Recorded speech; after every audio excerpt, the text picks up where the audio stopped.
as we close in on the holiday season, I want to give you a very clear message. If you want to skip the rest of this topic, I'll give you the main point right away. The Salvation Army is effectively an anti-gay church, and you shouldn't give any money to those bell ringers with the red cans on the street that are all over the country. That's the main point, and we'll tell you more. We've talked about this before. Our friend John Becker over at the Bellerico Project has written very clearly about this, so I will quote him. Quote, John says, "The Salvation Army has a history of active discrimination against gays and lesbians.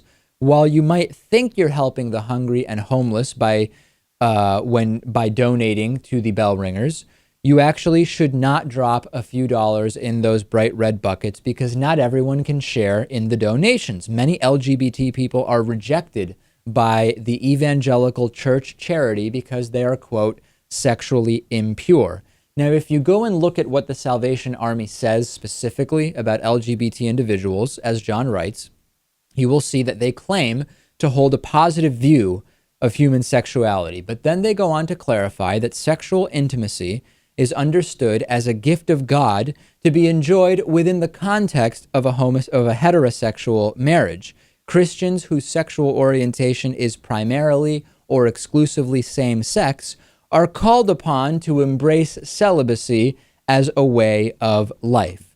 So if you're not an active homosexual, which is an insane term that has been coined by bigots on the right for the most part, you can show up, and if they don't really know exactly what your story is, if you're not in a same-sex relationship, you can probably get benefits and shelter or food from the Salvation Army.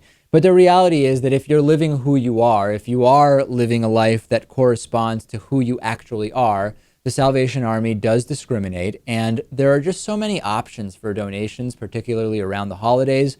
I choose to contribute to local organizations in New York City and in Massachusetts, the two places where I split my time. And there's just no reason to think that if you don't donate to the Salvation Army, fewer people will be helped. Your donations elsewhere will help just as many people, and it won't be only people who have passed some kind of anti-gay litmus test. So I cannot stress this enough. For many years, I have not given any money to the Salvation Army bell ringers.